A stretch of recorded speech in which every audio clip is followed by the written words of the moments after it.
Hello friends. आज हम chapter number 15 start करेंगे जिसका नाम है प्रोबेबिलिटी। तो आज की क्लास में मैं आपको प्रोबेबिलिटी का इंट्रोडक्शन दूंगी, मतलब प्रोबेबिलिटी होता क्या है वो टॉपिक आज मैं आपको समझाऊंगी। ठीक है।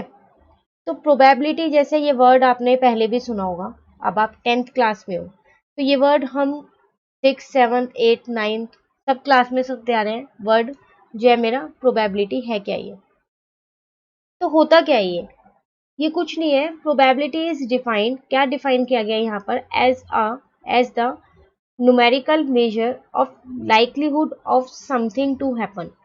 मतलब आपको एक चांस होता है, जैसे मैं आपके पास एक यहाँ पर एग्जांपल लूं खुद से। मैंने आपको यहाँ पर बोला इट विल रेन टुमारो, क्या ये कंफर्म है कि कल बारिश होगी ही होगी? नहीं, इसके आगे एक वर्ड जुड़ा हुआ है जिसको बोलते हैं प्रोबेबली। यही बोलते हैं ना कि शायद कल बारिश हो, कल बारिश होगी शायद। आपने एक वर्ड यूज कर दिया है शायद, तो आपको ये चीज कंफर्म नहीं है कि ये होगा ही होगा, इसलिए यहां लिखा गया है समथिंग टू हैपन। तो एक चांस है, हो भी सकती है और नहीं भी हो सकती, यही तो है। तो ऐसे हम डेली लाइफ में बहुत सारी चीजें हैं जो बोलते हैं जिसकी मतलब हम खुद ही नहीं पता होता हमारे को कि वो चीज होगी या फिर नहीं होगी। जैसे अगर हमने कोई गेम खेल रहे हैं तो हम उसमें क्या बोलते हैं कि शायद इस गेम में मैं जीतूं या फिर शायद इस गेम में मैं ना जीतूं। आपको अभी पता थोड़ी है कि आप उस गेम में जीत गए। आप गेम ओवर होने से पहले ही एक अनुमान लगा लेते हैं कि शायद ऐसा होगा या फिर शायद ऐसा नहीं होगा। तो आपके पास दोनों चांसेस है, आप जीत भी सकते हो और हार भी सकते हो। इक्वल चांस है ना, जीतने के भी और हारने के भी। ठीक है ना। तो ऐसे हमारे डे टू डे लाइफ में बहुत सारी चीजें हैं जो हमको पता नहीं होती कि ये होगी या नहीं होगी, पर हम एक अनुमान लगा के चलते हैं, पर उनके चांसेस इक्वल होते हैं दोनों साइड पे। जैसे अभी मैंने आपको बोला एक गेम के लिए, तो शायद आप जीत भी सकते हो, ठीक है ना, और शायद आप हार भी सकते हो। तो दोनों के इक्वल चांसेस हैं। ऐसा नहीं है कि जीतने के चांसेस ज्यादा हैं और हारने के चांसेस कम है, ऐसा नहीं है। ठीक है ना। तो प्रोबेबिलिटी इसे ही बोलते हैं। आप किसी चीज का अनुमान लगा रहे हो तो क्या कितने चांसेस हैं कि आप जीत जाओगे और कितने चांसेस है कि आप हार जाओगे, वो आपको ये बताता है प्रोबेबिलिटी। ठीक है। अब ये बताता कैसे है, ये तो हमने समझ लिया कि प्रोबेबिलिटी होता क्या है, पर ये कैसे बताएगा कि हम कितने परसेंट जीत सकते हैं और कितने परसेंट नहीं जीत सकते। ठीक है। तो चलो हम एक एग्जाम्पल यहाँ छोटा सा लेते हैं, उसकी हेल्प से हम देखते हैं। मान लेते हैं हमारे पास एक डाइस है। डाइस आप सब लोग समझते हो, जो लूडो में यूज होते हैं। उसमें नंबर्स लिखे होते हैं 1 2 3 4 5 6, ये नंबर्स होते हैं। सबके डाइस पे सेम नंबर्स होते हैं, किसी के भी डाइस पे ऐसा नहीं होता 7 8 9 भी लिखा होता है। तो इसको सबसे पहली बात हम बोलते हैं फेयर डाइस। फेयर मतलब कि सबके पे एक ही जैसा हो, या ये कह सकते हो कि कोई चीटिंग ना हो। कई बार ऐसा होता है हम डाइस पे भी कुछ पेपर लगा के उस पे नंबर्स चेंज कर देते हैं, नहीं, जो ओरिजिनली लिखे होते हैं नंबर्स वो वाला डाइस, तो उसको हम बोलेंगे फेयर डाइस, क्योंकि सबके डाइस एक जैसे होते हैं। अब अगर मैं आपसे कहूं हम लूडो खेल रहे हैं, तो मैं अपने मन में ये सोच रही हूँ कि काश मेरा 6 आए। तो जरूरी नहीं है अब जब भी मैं डाइस को थ्रो करूंगी तो मेरा 6 ही आएगा, लेकिन आ भी सकता है और नहीं भी आ सकता। दोनों चांसेस मेरे पास यहाँ पर इक्वल है, इसके आने के भी और ना आने के भी। तो अगर मैं आपसे पूछूं कि बताओ एक डाइस पे 6 आने की क्या प्रोबेबिलिटी है, कितने चांस है कि 6 आ सकता है? ठीक है ना। तो उसके लिए हमारे पास एक प्रोबेबिलिटी का छोटा सा फॉर्मूला है जिसको हम यूज करते हैं। तो ये हम बता सकते हैं कि उस डाइस पे 6 आने के क्या चांसेस हैं। ठीक है, तो वो फॉर्मूला मैं आपको दिखाती हूँ क्या है। तो वो फॉर्मूला है आपके पास ये PE। सबसे पहली बात ये E क्या है, ये E है मेरा इवेंट। इवेंट मतलब किसकी बात कर रही हूँ मैं यहाँ, 6 आने के लिए ना, तो P यहाँ पर लिखेंगे, यहाँ लिखेंगे 6 लिख देंगे, ये N नहीं लिखेंगे, मैं इसे हटा देती हूँ, एक मिनट रुको, इसको हम यहाँ से हटा देते हैं। तो ये आ गया P6, मतलब 6 आने के क्या चांसेस है। ठीक है, अब यहाँ लिखा है number of favourable outcome divided by total number of outcome. दो चीजें चाहिए, उससे पहले ये आउटकम क्या है, ये वर्ड भी तो हमको पता होना चाहिए, तभी तो हम इसको कर सकते हैं। देखो आउटकम ये क्या है, आउटकम होता है ये कि उस पे जब आपने एक डाइस को थ्रो किया तो कितने नंबर आए, 1 2 3 4 5 6 नंबर आए, तो ये है आपके आउटकम्स।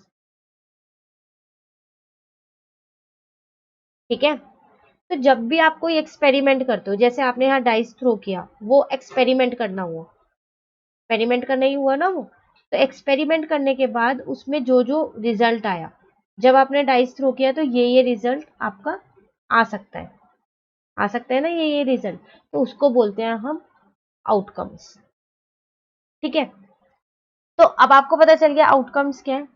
तो दो चीजें हैं यहाँ, नंबर ऑफ फेवरेबल आउटकम और टोटल नंबर ऑफ आउटकम्स।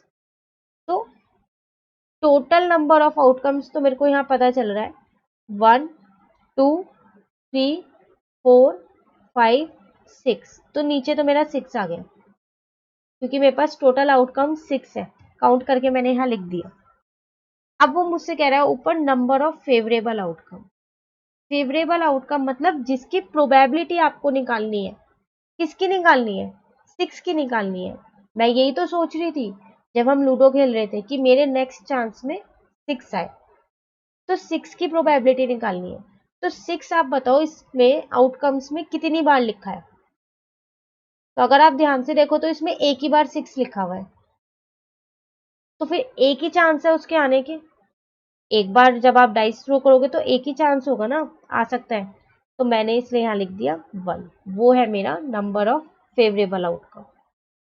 ठीक है, तो इसका मतलब डाइस पे 6 आने की क्या प्रोबेबिलिटी होगी, 1/6 होगी।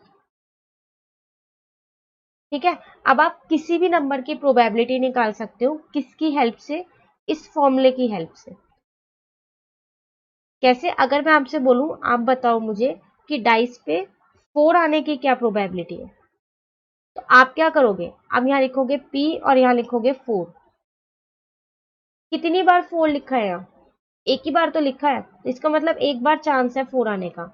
नेक्स्ट अगर आपने डाइस थ्रो किया तो एक बार चांस है उसमें 4 आ सकता है और नहीं भी आ सकता, तो आने का 1 है, और टोटल आउटकम्स कितने आपके 6, तो आपका आंसर आ गया 1/6।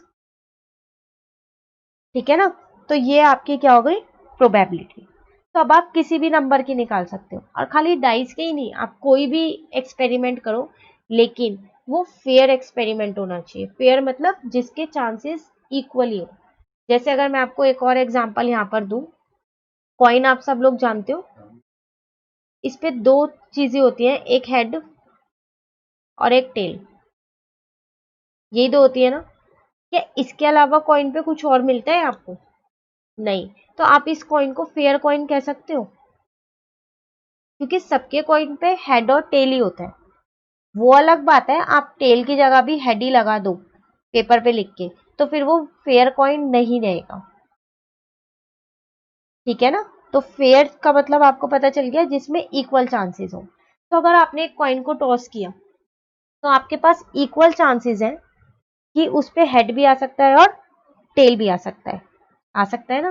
तो जब मैंने कॉइन टॉस किया तो मतलब मैंने क्या किया, एक एक्सपेरिमेंट किया, एक्सपेरिमेंट किया ना, उस एक्सपेरिमेंट से मेरी दो चीजें निकली, या तो हेड या फिर टेल, तो ये मेरा क्या हो गया, आउटकम।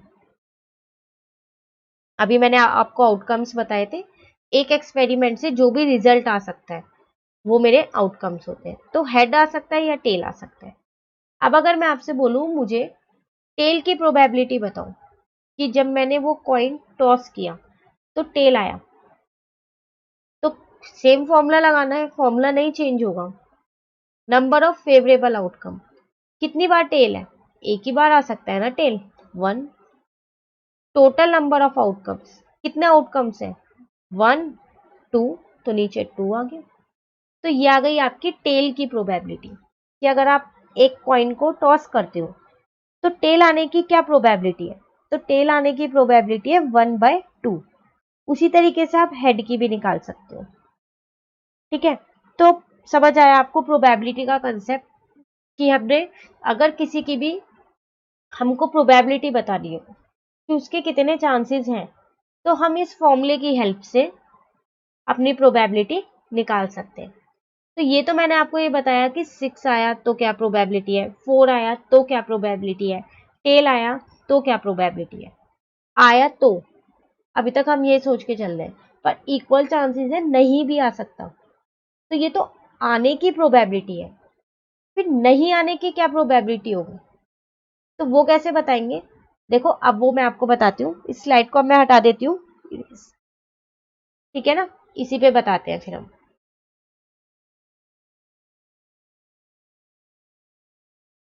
तो क्या प्रोबेबिलिटी है, जैसे अभी मैंने आपको बोला था कि 6 आने की मेरी प्रोबेबिलिटी थी 1/6, सॉरी यहाँ 6 है, ठीक है।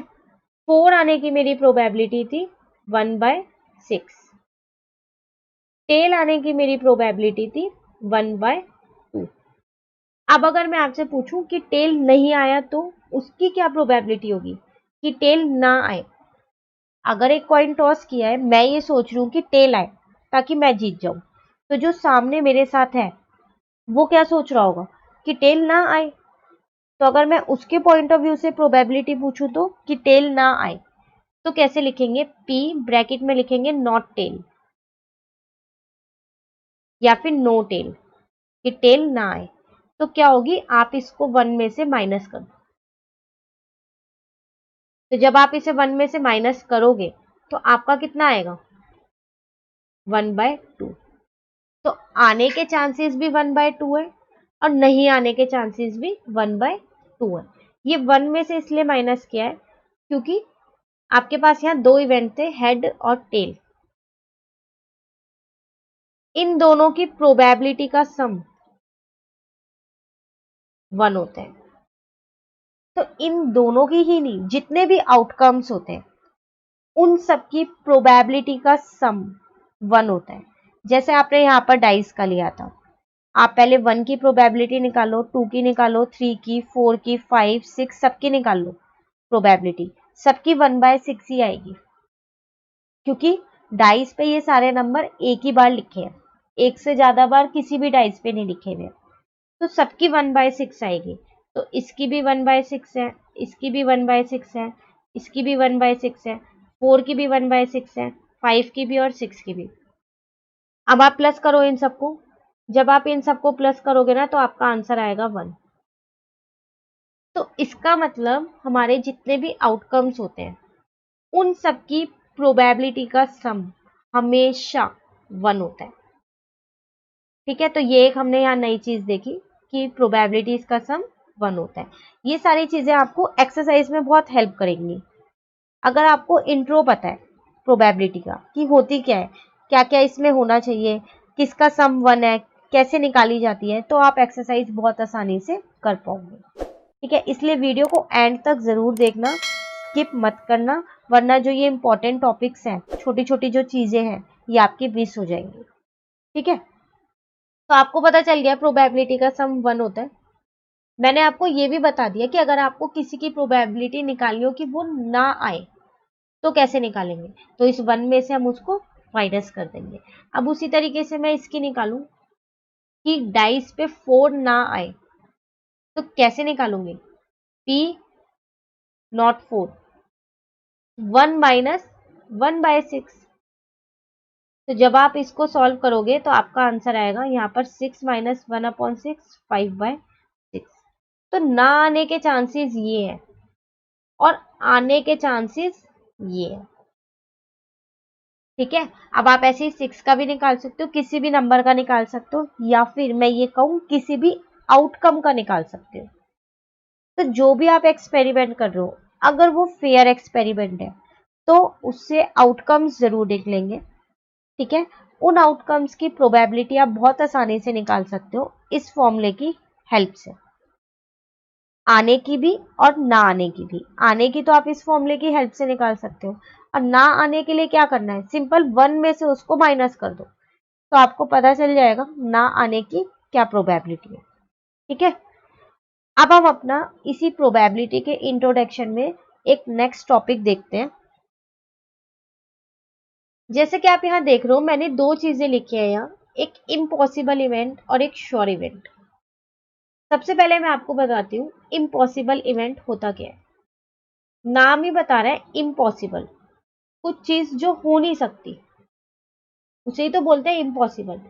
तो there are certain events which can never occur, जो कभी हो ही नहीं सकते। जैसे मैंने यहाँ एक एग्जाम्पल भी लिखा है, getting a number 7 when a dice is rolled.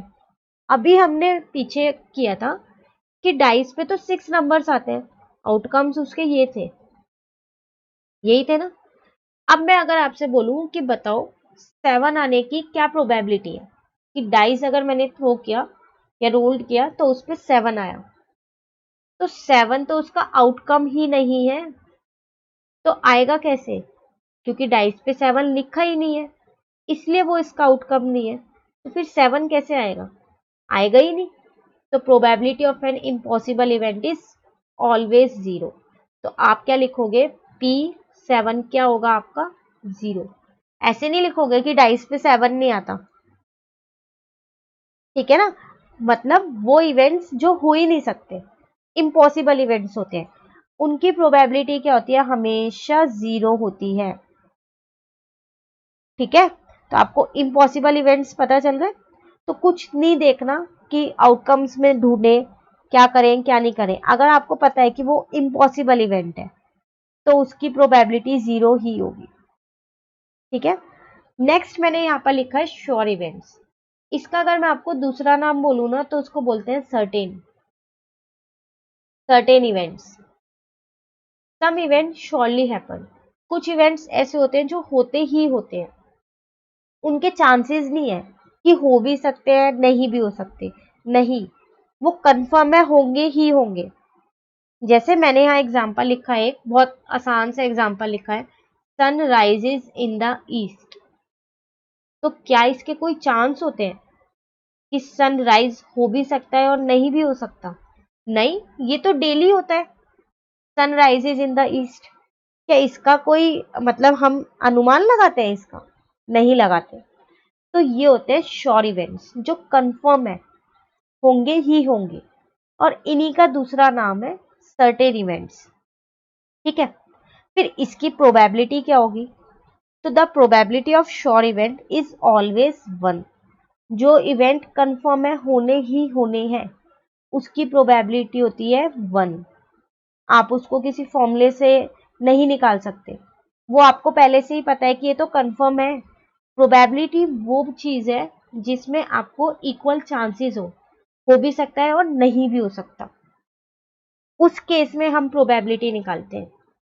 पर जो इवेंट कंफर्म है कि होगा ही होगा, तो हम उस केस में प्रोबेबिलिटी कैसे निकालें, वो तो मेरे को कंफर्म है ये होगा, तो उसकी प्रोबेबिलिटी कितनी होगी, 1 होगी।